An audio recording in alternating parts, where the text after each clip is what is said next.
What is going on, everyone? The Sixers, they clinched the third seed. This actually happened last night after the Orlando Magic took down the Boston Celtics. So that was, when I said one was the key, it was either the one Sixers victory that would have occurred in the last two games or one loss by the Celtics. And that is exactly what happened as the Sixers end up clinching the third seed. So with 2 games left, my question to you is, how would you want the Sixers to approach the last 2 games? In my opinion, there's really no right or wrong way, and I mean, there's 3 options, right? You can rest everyone. Rest everyone, rest all the starters, just let some bench guys go out there, let guys eat up minutes, and maybe try and figure out some sort of bench role. But by now, I really hope we do understand where we're going and what we're going with for the bench in the playoffs. So rest everyone. You can throw guys in there and try and get rhythm with the starting 5 in the last 2 games, or you can do the very, very, very limited minute option. So guys like Joel Embiid or Jimmy Butler, who have been out for a little bit of time, can still grab some sort of minutes. But the key of everything here, the key is just getting out healthy, getting out alive, getting to the playoffs healthy, and from there, we will rock and roll with what we got, really. That is the key. We need to be healthy. So, minutes are great, but if something crucial happens in the last 2 meaningless games, well, that's going to come back to bite you way more than just not playing and not being up to par with minutes, if you will. So, there's no wrong answer. See, my theory behind it is whatever happens in the next 2 games, it's not going to change anything with this basketball team. Even if the starting 5 played legit minutes in the next 2 games, right? And I can't imagine that really being the option we're going with. But even if they do, so they can try and find momentum as a starting 5, it's not the same. You're playing a Magic team, and I'm sorry, not the Magic, the Miami Heat team, and who else do we end the season with? Why am I drawing a blank? Why am I drawing a blank? This is no good. Who do they play? The Heat and the Bulls. The Heat and the Bulls. It's not going to be the same sort of passion, intensity. It's going to be lackadaisical. It's going to be no effort games because everything's already clinched. We are in the position that we're going to be by the end of this thing. So even if the starting 5 did play, it's not the same level of intensity. It's not the same level of care and passion because that's how it works in the back end of a season when everything's locked in to play. So how much value is really there for these type of players? Is it a high risk, high reward situation? It's a high risk, low reward situation? That's where I see it. High risk, you can get injured out there. For what reward? What's your reward? Playing a crap basketball team when you're already in a spot that you need to be in, and there's an injury factor that can play in? So, I mean, listen, I don't care what's going to happen. I think we are probably going to see some rested players. Joel Embiid rested throughout the last few games there when we were on that away stretch. He came back for a couple. You might see him back to the bench just to be fully healthy and fully capable. But don't get me wrong. See, people are going to complain and say, well, he's not up to game speed and his capacity there when it comes to conditioning, it's not there. Joel Embiid is still going to be conditioning. Joel Embiid is still going to be running. Joel Embiid is still going to be doing high-intensity things to keep up to where he needs to be. Just because he doesn't play in the game doesn't mean behind the scenes he's not working out. Trust me, I know from experience from guys who do play in the upper leagues here. I got some friends that are up there in some of the professional squads.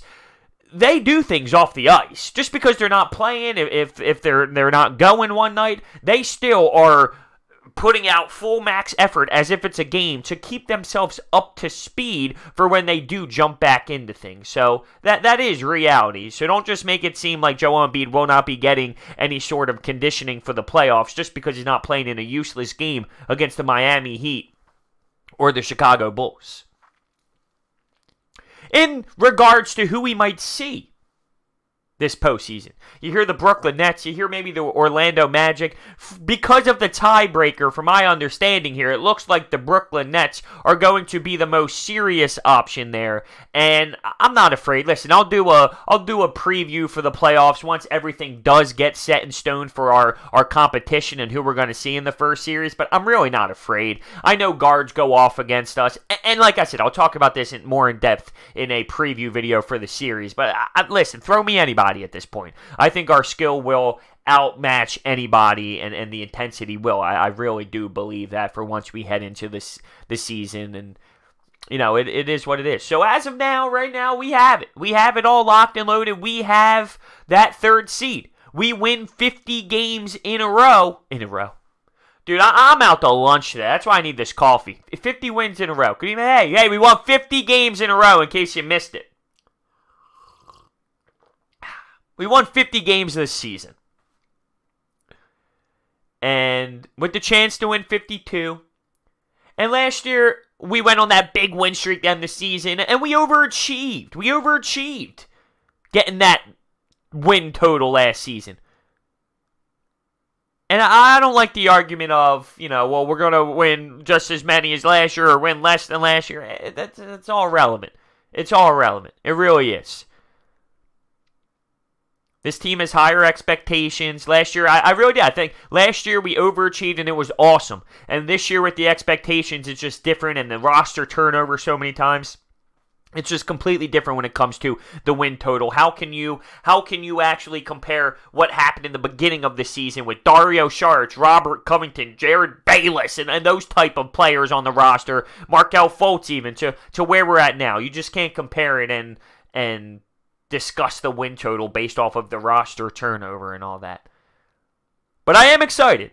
I feel like I'm one of those fans that still actually believe that there's some noise to be made here, and you can't take what happens in these last two games too intense. You can't. You can't take it way too personal.